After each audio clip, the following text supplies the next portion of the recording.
Hello, welcome to another episode of In the Trenches with Gang Green. I'm your host, Bubbs. Today is Tuesday, May 14th. Hopefully everybody is having a good day so far. We are just a little over 24 hours away from the full 2024 NFL schedule released tomorrow, 8 p.m. Eastern, although by the time many of you are listening to this, it may already be Wednesday. So looking forward to that. We did get the New York Jets week 1 opponent today, this morning, as the New York Jets will travel out to San Francisco to face the San Francisco 49ers on the road on Monday Night Football. So year 2 with Rodgers. Year 1, unfortunately, we saw just 4 snaps of Rodgers on Monday night. Year number 2, we get Rodgers on Monday night again, this time on the road, and this time a non-conference opponent, as opposed to, of course, last year welcoming Buffalo to town, division rival, in week number 1. We'll break it all down, give you my thoughts on this matchup, along with some other predictions for the Jets' potential remaining schedule here before it is released tomorrow night. This is episode 307 of the In the Trenches with Gang Green podcast. I thank you, as always, for joining me. As always, make sure for those of you watching here on YouTube to hit the like button, as well as subscribe to the channel if you are new. I appreciate the support, as always, setting a goal of 1,000 subscribers by week 1. And I've been saying that for a while. So I'm now going to go on and say 1,000 subscribers by Jets Niners week 1, Monday Night Football. Appreciate all of you who tune in as well on all the different audio podcast platforms, Apple, Spotify, all of that. So definitely appreciate all of you out there. So let's break it down. This morning, we got our first matchup of the 2024 campaign. And hopefully it's a good one for the New York Jets. And this was the official promo picture, I guess, if you want to call it, that the New York Jets sent out this morning. Rodgers, Quinnen, Breece Hall against Debo, CMC, and Brock Purdy. You got the Golden Gate Bridge. You got the Jets. You got the Niners. September 9th, 8:15 p.m. Eastern, week 1, back on primetime. Rodgers' return, back on Monday Night Football. It's a road game. And I'll start with this. I didn't personally want this matchup. Now, I'm going to say right now, the reason I didn't want it was I wanted a week 1 home atmosphere that we saw last year when the New York Jets opened up. And I'm not going to lie to you. I'm not going to sit here and say, man, I wanted this matchup. I wanted San Francisco right away. I wanted the good early road test right away against a team that just went to the Super Bowl a couple months ago, obviously fell to the Chiefs. Because yesterday in my episode talking about Nathaniel Hackett, I literally said, I want a home game. I want a home primetime game. Rodgers running out of the tunnel again. And all of that energy to come back. I didn't want a road game. That was me. Now, I'm still fired up for this. It is going to be a great test. It's a great opportunity.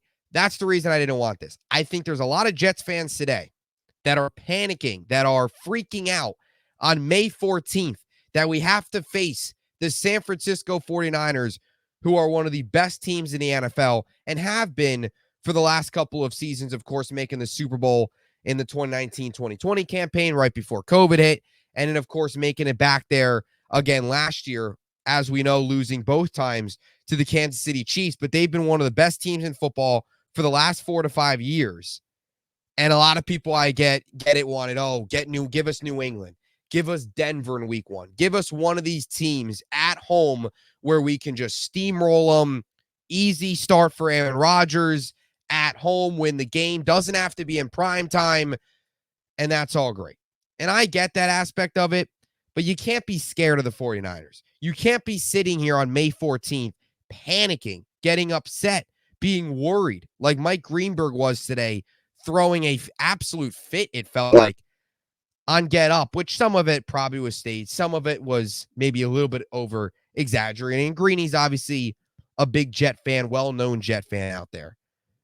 But I don't think Jets fans should be like that. Jets fans should still have confidence. It's week 1. It's 1 of 17. It's okay, Jets fans. It's going to be all right.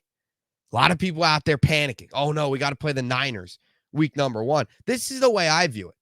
And I'll get right to this. And again, the only reason I didn't want to play a road game week 1 or play the Niners week 1 is because I wanted that week 1 home game. What Rodgers said at the end of the year is he wanted to have that energy be back, bring that energy back of what it was like week 1 inside that building against the Bills, an atmosphere that I've never felt before. The greatest sporting event in terms of noise, atmosphere I've ever been to in my entire life.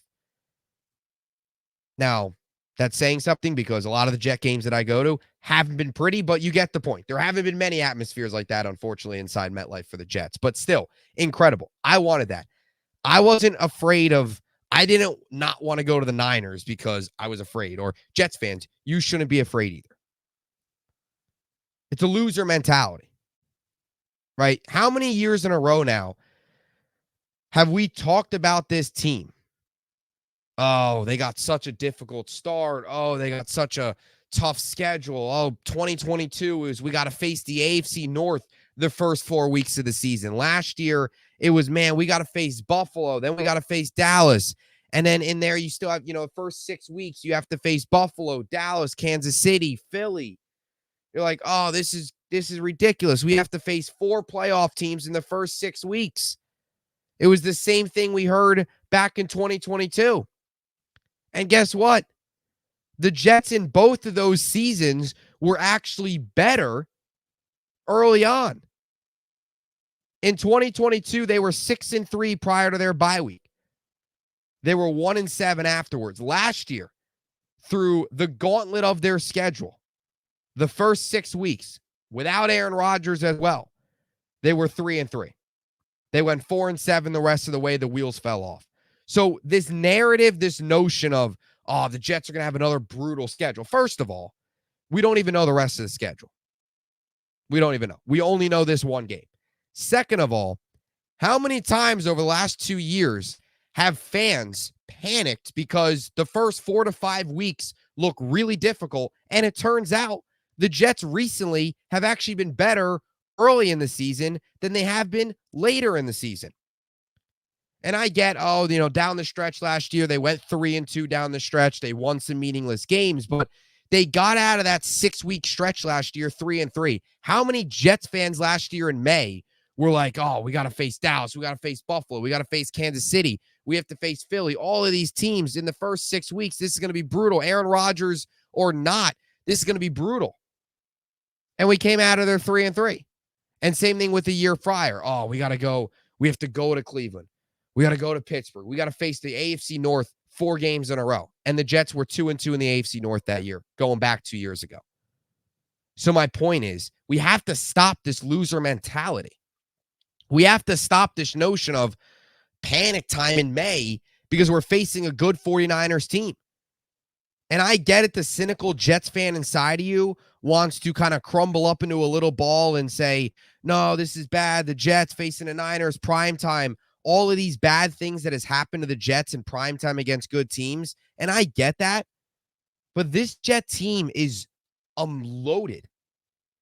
And we could talk all day, oh, Rodgers has got to face that pass rush and they got to face that defense. Well, guess what? The Niners got to face our defense too.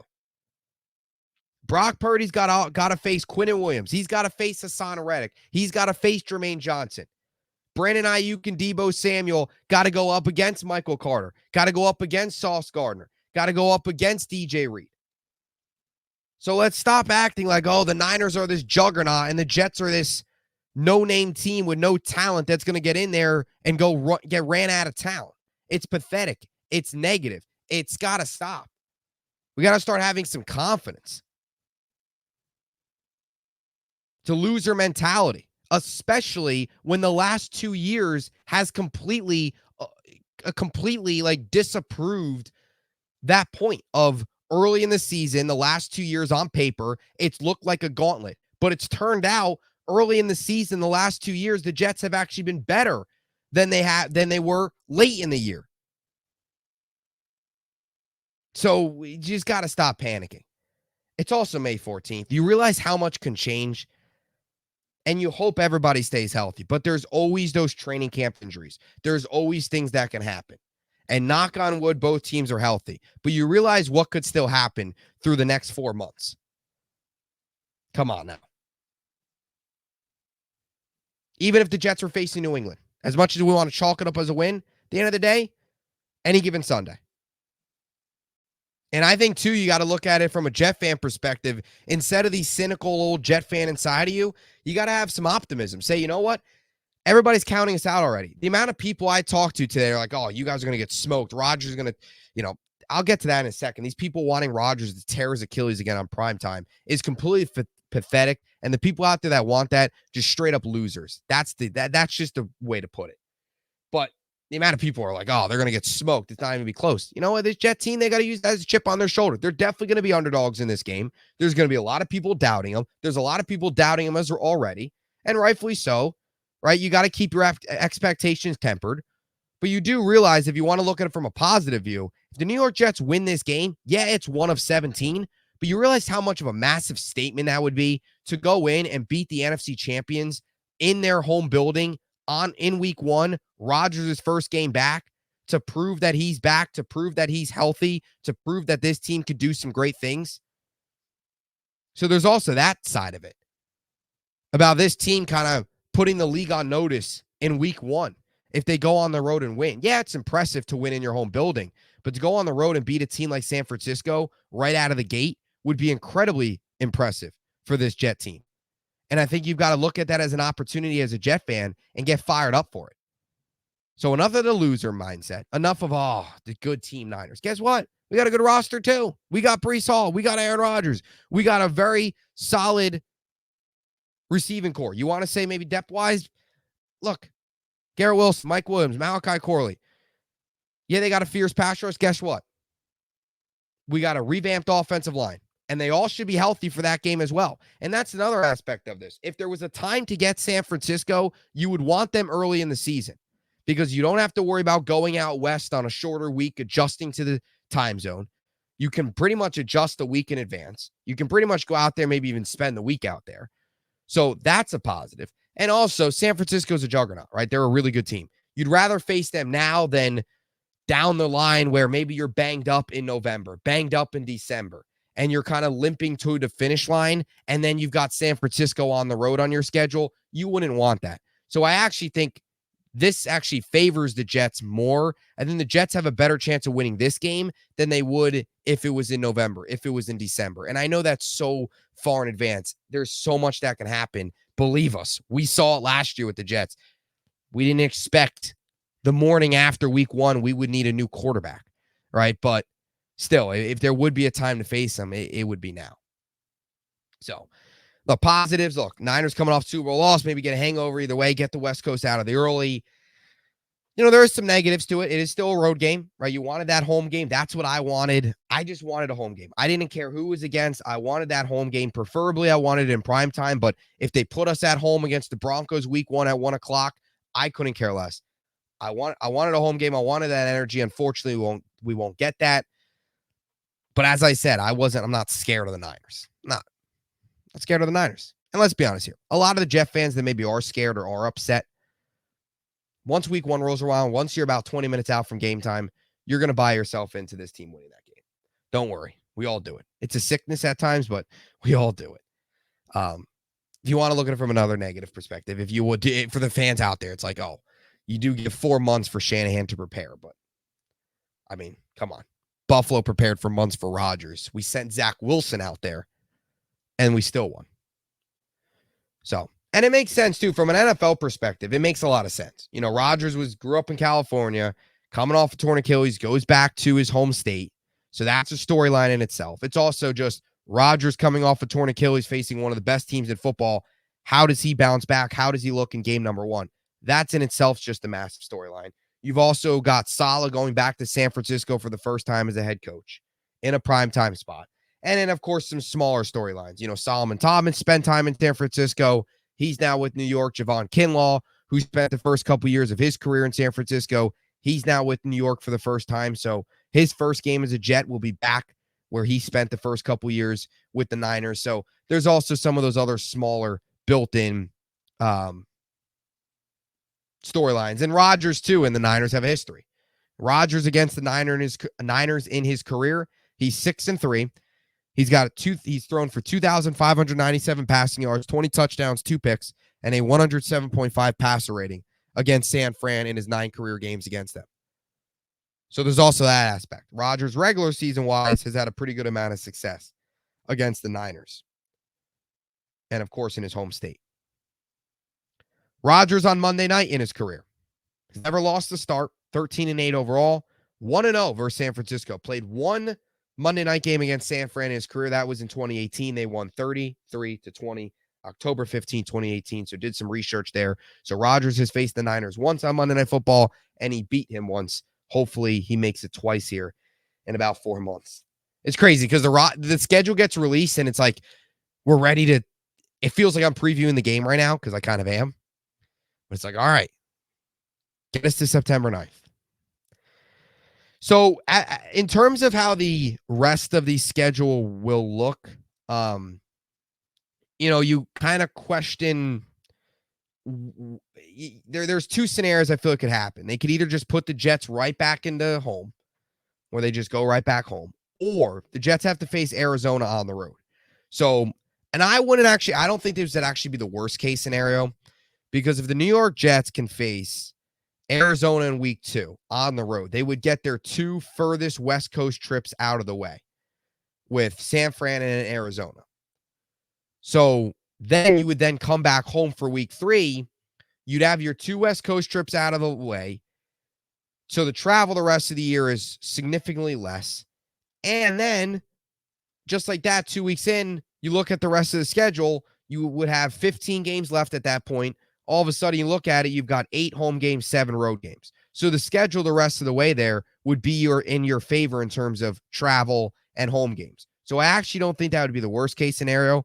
As much of it pains me to have to wait, pains all Jets fans to have to wait until week 3 to see this team inside MetLife Stadium again.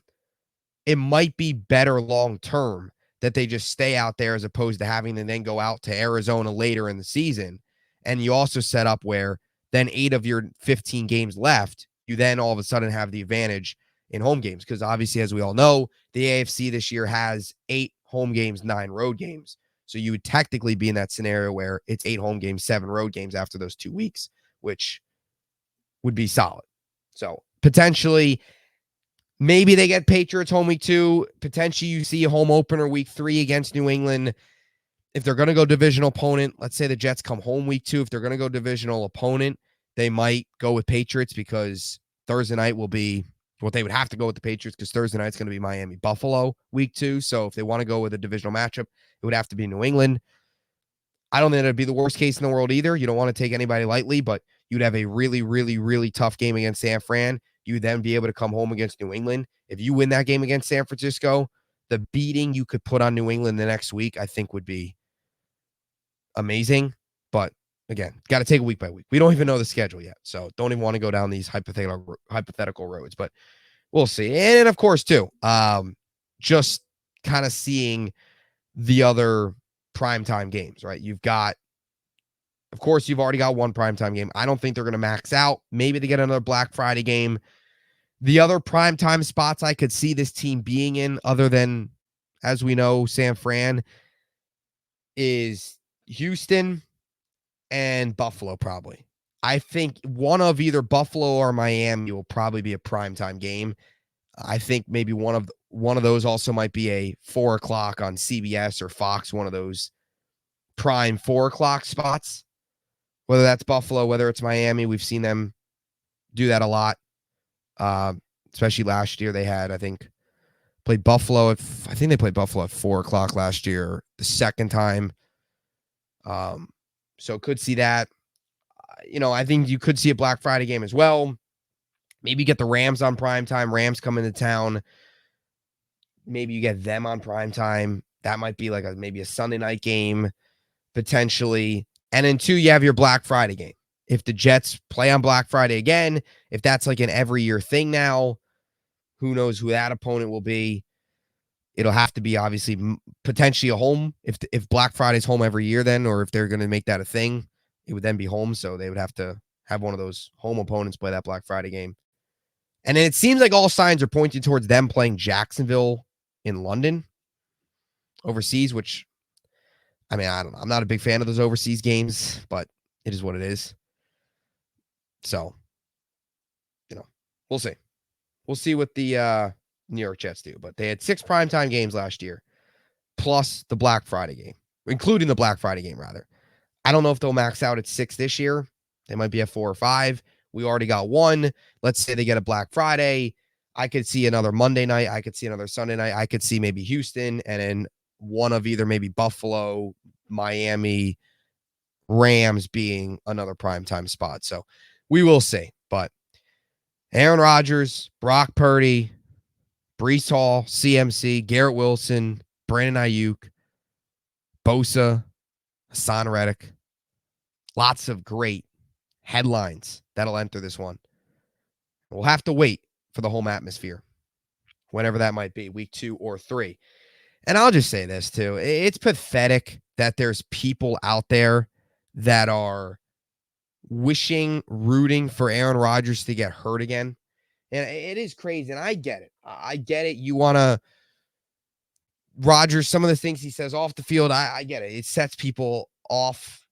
We all know that. We all know Rodgers isn't the most normal thinking human out there. I guess if that's the way you want to put it, I don't know how to put it. You get what I'm saying? Everybody knows some of the things he says, some of the things he does. It's questionable. It's not always the most common things in the world, but it shouldn't matter whether you hate the guy or you love the guy or you really don't care. Seeing one of the best quarterbacks of all time, seeing a player of his caliber go down sucks for the NFL. It doesn't only stink for the Jets fans and, of course, for Aaron Rodgers himself, but it stinks for the rest of the league because you're taking away greatness. Anytime a great player gets hurt, it stings because you take away that opportunity to watch them. I mean, how many games last year were football fans robbed? How many primetime games did football fans get robbed last year because they had to watch Zach Wilson instead of Aaron Rodgers? And I know that might sound like a joke, but it's the truth. The Jets had 5 primetime games last year where we had to watch Zach Wilson. And one of them, we had to watch Tim Boyle. And in the other one, we had to watch Trevor Siemian on Thursday night against the Browns. So that's my point, too, just from a viewership standpoint. You don't want to see great players go down because it makes things less, interesting. Whenever a great player, especially at the quarterback position, goes down, it sucks. And then you see what we had to watch last year during primetime. Even NFL fans' way, they were taken away from watching a talent like Rodgers for 5 more games, And that's not even just it. It's just pathetic. It's such a sad way to live. It's such a loser way to live that you're wishing injuries on another player.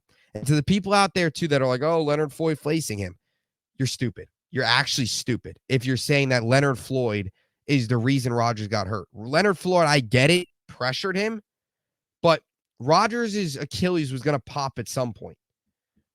It wasn't Leonard Floyd's sack that hurt Rodgers. Rodgers was trying to push off to get away, and he popped his Achilles.